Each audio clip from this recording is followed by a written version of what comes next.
नमस्कार. अवधूत चिंतन श्री गुरुदेव दत्त श्री स्वामी समर्थ महाराज की जय.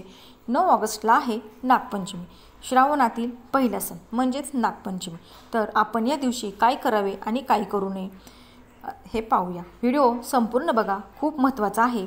जर आपल्या हातून या दिवशी काही चुका झाल्या तर आपल्यालाच त्याचे दोष लागतात, म्हणून व्हिडिओ संपूर्ण बघा. खूप छान माहिती त्याच्यात दिलेली आहे. नागपंचमीच्या दिवशी नागदेवतेची पूजा केल्याने, उपवास केल्याने आपल्या घरात सुख, समृद्धी, यश मिळते. नागपंचमीच्या दिवशी कोणती कामे केली पाहिजेत बघा.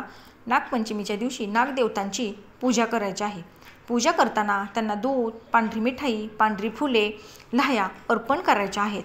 त्यांच्या कुंडलीत राहू आणि केतूचा जो काही त्रास आहे तो कमी होईल.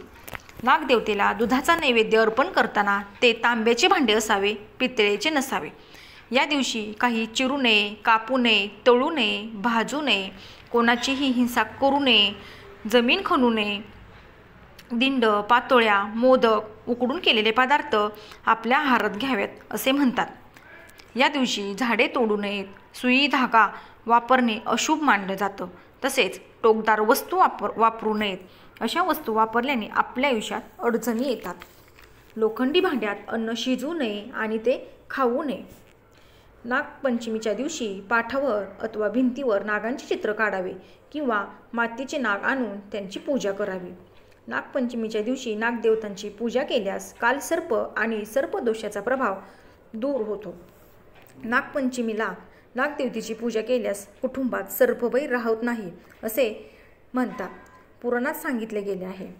सर्पभय मुक्तीसाठी नागपंचमीला घराच्या मुख्य दरवाजावर गायीच्या शेणाने नागांची मूर्ती तयार करून त्यावर दुर्वा आणि शेंदूर लावावे.